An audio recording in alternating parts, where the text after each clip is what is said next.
තවත් සාකච්ඡාවකින් මම මේ වීඩියෝ එක ගෙනෙන්න ඔයගලන්ට බලාපොරොත්තු වෙනවා. මෙහෙමයි. අපේ ධර්මයේ සමහර කට්ටිය මෙහෙම දැන් බෝසත්වරයෙක් විදිහට ගත්තොත් දැන් ගෞතම බුදුරජාණන් වහන්සේ බෝසත් කාලේ ආපු විදිහ, ඉපදුනේ හැටිය, බුදුනේ හැටි, පිරිනිවන් පාපු හැටි ඉතින් එක එක්කෙනා එක එක විදිහට තර්ක කරනවා හිතනවා. දැන් බුදුහාමුදුරන්ගේ ධර්මයේ මං කිව්වේ පමණින් ඇසූ පමණින් පිළිගන්න එපා. ඒවා සත්‍ය බලලා පිළිගන්න කියලා තියෙනවා. සත්‍යයක් නෙමෙයි කිව්වොත් එතන මහා පාප කර්මයක් ඇති වෙනවා. සමහර අර අස්සයා නේරංජනා ගඟින් ඉගුඩට පැන්නුවේ කොහොමද කියලා මේ තර්ක කරන අවස්ථා, හිතන අවස්ථා, කියන අවස්ථා තියෙන ඉන්නවා. ඉතින් අපේම බෞද්ධයෝ වුණත් මේ යම් දේවල් කියනවා, කරනවා. සමහර අය බෞද්ධ විදිහට ඉඳලා ධර්මයට පහර ගහන්න, ධර්මයේ මේවා කරන අයත් ඉන්නවා. එක කුමන්තන අනුවක වැඩ කටයුතු කරන අයත් ඉන්නවා. නමුත් මෙහෙමයි. මොන ධර්මෙ වුණත් එක සත්‍යයක් තියෙනවා නම් අපි ඒක සත්‍ය නෑ කියලා කවදාවත් කිව්වට වැඩක් නෑ. සත්‍ය සත්‍යම තමයි. කවුරු ඇත්තක් කරත් ඇත්තම තමයි. මෙහෙමයි. දැන් ඒකට හේතුව දැන් මෙහෙමනේ.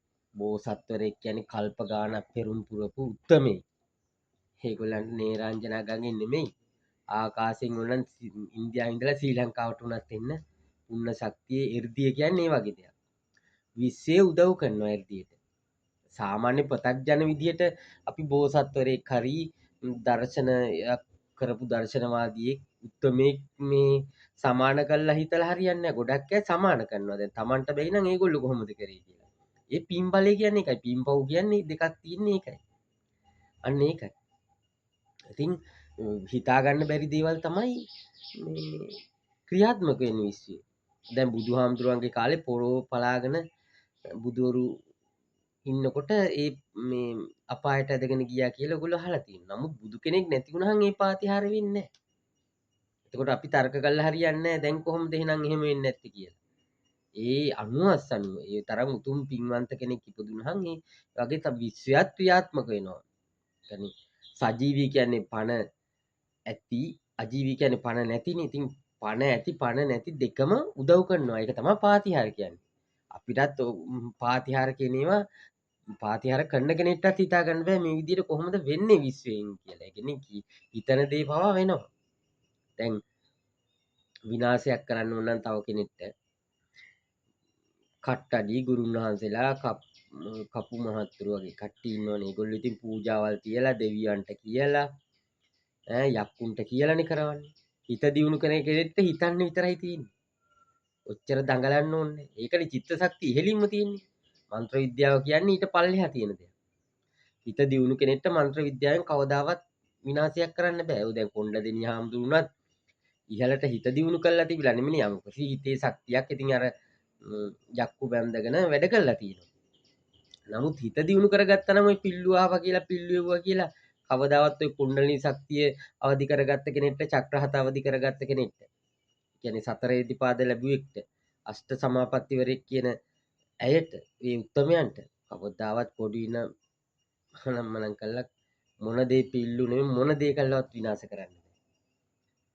එහෙමනම් ඉතින් අර බුදුහාමුදුරන්ගේ ලේසෙල්ලුවා කියලා ඔයගොල්ලන්ට තර්කයක් ගේන්න පුළුවන් දෙවිදත්තර හාමුදුරුවෝ.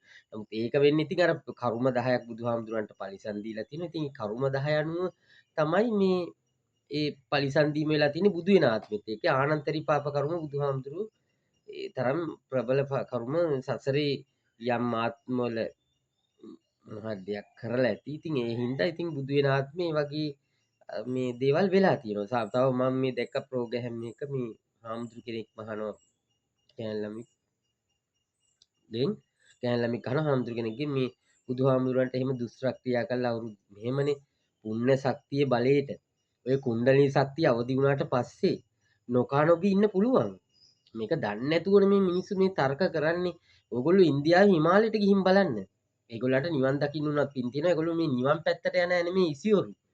යෝගිවරු ඉන්නවා වනේ මේ හිමාල වනේ අස්සට. අදටත් භාවනා කරගෙන ඉන්නවා අවුරුදු 5000 10000 15000 තමන්ට අර වයස කොච්චර ගිහින්ද කියලා දන්නේ නැහැ. ඒ කියන්නේ රාෂ්ට්‍ර සමාපatti කියන ඒ චක්‍රහත අවදි කරගත්ත කෙනෙක්ට මරණේ ජය අරන්වත් ඉන්න පුළුවන්. ඒක බුදුහාමුදුරු දේශනා කළා තියෙනවා. එහෙම ඉඳලා වැඩක් නැති හින්දා මේක අනිත්‍යයක් කියලා දැනගෙන බුදුවරු නිවන් දකින්නේ. ඒ වගේ දෙයක්. ඉතින් අර මෙහෙම තර්කයක් කියනකොට සියල්ලම දැනගෙන දැන් මිනිස්සෙට දොසක් කියනවා නම් හැමදේම හොයලා බලලා හරියටම දැනගෙන ඒකට තර්ක කරන්න දොස් කියන්නේ. නැත්තම් Tamanට ගෙවා ගන්න බැරි කල්ප ගණන් පාප කර්ම වෙන අපාගත වෙන වචන වෙනවා. නොදැනුවත් වුණත් ඒවා මහා පාප කර්ම. මෙහෙමනේ ඔය රැස් විහිදුනාට පස්සේ කුණ්ඩලී ශක්තිය අවදි කරගත්තාම දුෂ්ට ක්‍රියා නෙමෙයි නොකා නොබී වතුරු ගුරක්වත් නොබී ඉන්න ඔය දැන් යෝගිවරු ඉන්නේ හිමාල වනයේට. මම ස්ටුඩන්ට් ගිහිල්ලා ඔය ගයිඩ්ලා අරගෙන මම හැම තැනකම ඉන්දියාවේ ඇවිද්දානේ. ලස්ස 10ක් 15ක් ඒ කාලේ ඇතිට මගේ අතින් විනාශ වුණා. විනාශ වුණා කියලා හිතන්නේ මගේ ඒවදා ස්ටඩි කරන්න ගවේෂණ කරන්න දැනගන්න මන්ත්‍ර විද්‍යාවල් ගැන යෝග විද්‍යාවල් ගැන භාවනා අධිමානසික ගුප්ත විද්‍යා මනෝ වෙදකම් හා කොහොමද මෙහෙම ඉසිවරු පවතින ආකාරය සියල්ල හොයන්න ඉතින් ගොඩක් වෙහෙසුන කෙනෙක් තමයි. දැන් ශ්‍රී ලංකාවේ වුණත් ওই වැඩකාරයෝ කියන ඈ ගාවට මං ගිහින් බලලා ඒ අත්දැකීමුත් තියෙනවා. නමුත් ඒගොල්ලන්ගේ මේ ಗುಣ අගුණ මං කියන්න කැමති නෑ. මිනිස්සු පාවලා දීලා ඒගොල්ලන්ට පහරක් ගහන්න අර බඩට පහරක් ගහන්න මං හතුරෙක් වුණත් කැමති නෑ. මොකද හතුරෙක් වුණත් කාලා බීලා ඉන්න එපා. මොන බොරුව කරා මොනව කරත් එහෙම මෙයා මෙහෙම හොරෙක් මෙයා මෙහෙමයි කියලා මං කියන්න කැමති නෑ. ඔයගොල්ලෝ තේරුම් ගන්න. නිකන් මේ මිනිස්සු නිකන් අපි නිකන් හතුරෙක් ඇති කරගන්නවා වගේ වැඩක්. අනික ඒකත් එහෙමයි. Taman තේරුම් ගන්න ඕනේ. ඒක මේ අපි කියන එක හරි නෑ. ඒ වගේ. ඉතින් මේ ඔය සත්‍යතාවල් තියෙනවා. ඉතින් අපි සත්‍යතාවල් තේරුම් ගත්තේ ඇයිනේ. දැන් භාවනාවේ දාන්නේ ශක්තියටම ගියොත් එහෙම ඕන්න ඔයගොල්ලන්ට මේ දෙයියරු කවුද කියන එක හොඳටම තේරෙයි. යක්කු කවුද කියන එකත් හොඳටම තේරෙයි. නෑ කියන ඒවා පේන්න ගත්තාම තමයි Tamanට තේරෙන්නේ මේ නොපෙනෙන ලෝකයක් තියෙනවා. තවත් ලෝක තල තියෙනවා. විමාන තියෙනවා.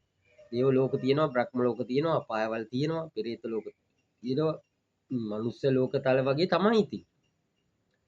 ඉතින් මේවා කරගන්න ඕනේ දාන්න ශක්තියට අරන් ප්‍රඥාව අවදි කරගන්න ඕනේ. බුද්ධියෙන් පොතපතෙන් දැනීමක් ලබාගෙන මිනිස්සෙක් උනේ පළියට ඉගෙන ගත්තේ පළියට ඔය කැම්පස් එකකට ගිහින් ඒ ඩිග්‍රියක් ඉවර කරේ පළියට මේ සියල්ල දත්තය කියලා හිතලා සමහර අය මෙතනින් එහා දෙයක් නැහැ කියලා මේ තර්ක කරනවා.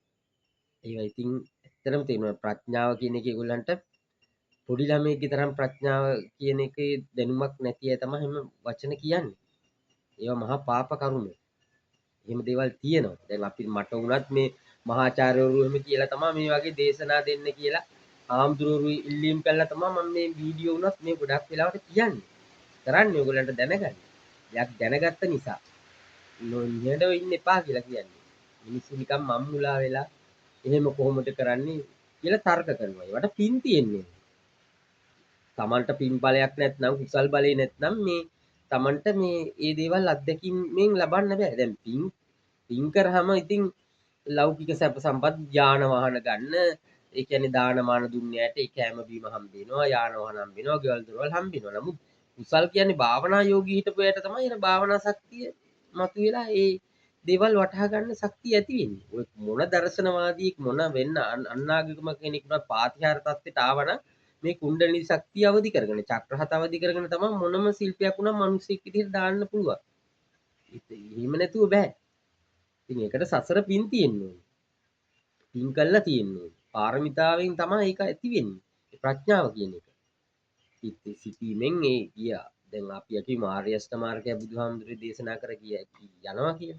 ඒකට මේ පාතිහාර තත්ත්වයටපත් වෙන්න ඉතින් අපිට පින් තියෙන්න ඕනේ. නැත්තම් ඉතින් අපිට පෙර භවයේට පාරමිතාවක් වෙනවා හැරෙන්න අපිට මේ බලයක් ලැබෙන්නේ. දැන් රහතන් වහන්සේලා සිව්සියම් විලා කියලා දෙගොල්ලක් ඉන්නවනේ. එක රහතන් වහන්සේලාට පාතිහාර පාන්න බෑ. ඒගොල්ලන්ට අර නමුත් කුණ්ඩලී ශක්තිය අවදි වෙනවා. ඒගොල්ලන්ගේ අවදිලා ඥාන ශක්තියින් ලැබලා සෝවාන් සකෘදාගාමි අනාගාමි අරහත් කියන தත්ත්වයටපත් වෙලා ඒගොල්ලෝ ඒ උත්තමයෝ මේ නිවන් දකිනවා. නමුත් ඒගොල්ලන්ට පාතිහාර පාන්න බැරි කොටසක් බුදුහාමුදුරන්ගේ කාලෙත් ඉඳලා තියෙනවා. පාතිහාර පාන්න පුළුවන් කියන රහතන් වහන්සේලා ඒ තරම් තත්ත්වයට යන්න පුළුවන් උත්තමයෝ අරගොල්ලන්ට වඩා පින් කළා තියෙනවා. ඉතින් එකම දේ පැහැදිලිව තේරුම් ගත්තත් පිනෙන් වැඩි අයට සියලු පාතිහාර පාන්න පුළුවන්. අනිත් අයට ඥාන ශක්තිය ලබාගෙන නිවන් දකින්න පුළුවන්. අරගොල්ලන්ට පාතිහාර පාලා නිවන් දකින්න පුළුවන්. ඔය දැන් දාන්නේ ලක්කෙන අනිවාර්යයෙන්ම දාන්නේ අත ළඟ නිවන කියලා බුදුහාමුදුරුවෝ දේශනා කළා තියෙනවා. ඒක තමන්ගේ කැමැත්ත. පාතිහාර වඩාගෙන ඉඳලා ලෞකික ජීවිතේ දේව ලෝකේ බ්‍රහ්ම ලෝකේ මනුස්ස ලෝකේ නැවත නැවත උපදින්න පින් කරගෙන යන අය තමයි සමත භාවනාවෙන් ওই ගොඩක්ම ඉන්නේ. නමුත් විදර්ශනා කරන්නේ මේ ආත්මේ හෝ ලබන ආත්මික හෝ මාර්ගඵල වලින් හෝ නිවන් දකින්න අරමුණු කරනවා. එක්ක බුද්ධත්වයකට ගිහින් පස්සේ බුදු වෙලා හරි මහරහත් වෙලා හරි නිවන් දකින්න අරමුණු කරන කොටසක් වෙනම ඉන්නවා. තව කොටසක් පාතිහාර වඩාගෙන ලෞකික ජීවිතේට ගිහින් ඒ සැප කියන දේ අත්විඳින්මින් ඉන්නවා. නමුත් එතනත් දුකක් කියන එක තමයි විදර්ශනාවේ කියවෙන්නේ. ඒ හින්දා නිවන් දකින්නේ. ඒ වගේ දෙයකට සංසාරේ ඉන්න කොහෙන් ගියත් දුකකින් තමයි කෙරවල වෙන්නේ කියන එක තමයි ඒ බුද්ධ දර්ශනය කියන්නේ. එකම නිවන් මාර්ගයක් තියෙන බුද්ධ දර්ශනය විතරයි. අනිත් ඒවා සමත භාවනාවල් ගොඩක් වෙලාවට තියෙනවා. ඉතින් තේරුම් ගන්න. දැන් නොදැනුවත්ව ওই දේවල් හිතන්නවත් එපා. මොකද දැනටත් මේ අපි සැඟවිච්චි පාතිහාර වඩන මේ හාමුදුරුවෝ රහත් භාවයට පත් වෙච්ච අය පවා මේ ලෝකේ ඉන්නවා. ඒක ඉතින් අපි දන්නවා. අපිට නම් හොයාගන්න උනත් පුළුවන්. ඉතින් ප්‍රත්‍යක්ජනෝ ඉන්න කෙනෙක්ට මේ හොයාගන්න බැරි වෙනවා. ඒක ඇති. ඉතින් එහෙම බැරි වුණා කියලා මේ සත්‍යයක් නැහැයි මෙහෙම කරන්න බෑ. මේවා ගැන සැකයක් ඇති වෙනවා කියලා සැකයක් ඇති කරගන්න නැතුව මේ බුදුදහම ගැන, මේ ධර්මයේ ගැන සද්ධාාවක් ඇතුව එක වඩන්න, පිළිපදින්න, අනුගමනය කරන්න. නැත්තම් මහා විශාල පවක් ඇති වෙන දර්ශන වුණත් දැන් ඉන්දියාවේ වුණත් යෝග කරන අයගේ 이르දිය ගත්තේ අය ඉන්නවා. බටහිර ජාතීන්ගේ 이르දිය ගත්තේ අය ඉන්නවා. එම තමයි මොන ආගමක වුණත් ඕක අදාළ නැහැ. කුණ්ඩලිනී ශක්තිය අවදින්න පෙර පින් තිබුණොත් එහෙම එයාගේ ආගමෙන් ජාතීන් වැඩන්නේ එයා ප්‍රබල තත්ත්වයටපත් වෙනවා. ඉතින් ඒක නැති කරන්න බෑ. සමහර අයට ඔය යෝග භාවනා කිසි දෙයක් නැතුව කුණ්ඩලිනී ශක්තිය අවදි වෙන අය ඉන්නවා. ඉතින් එහෙම. ඉතින් බෝසත්වරයෙක් ගත්තත් ඒ පාරමිතා පුරාගෙන එන බුද්ධත්වයට පත් වෙන බෝසත්වරයෙක් පතක්ජන විදිහට මැනලා හිතන්න එපා කිසි දෙයක්. හිතා ගන්න බැරි දේවල් ඒ වගේ උත්තරමයන්ට කරන්න පුළුවන්. දැන් නැවත සාකච්ඡාවකින් හමු වෙනතුරු සෙමට බුදු සරණයි කියලා මොකද සාකච්ඡාව අවසන්.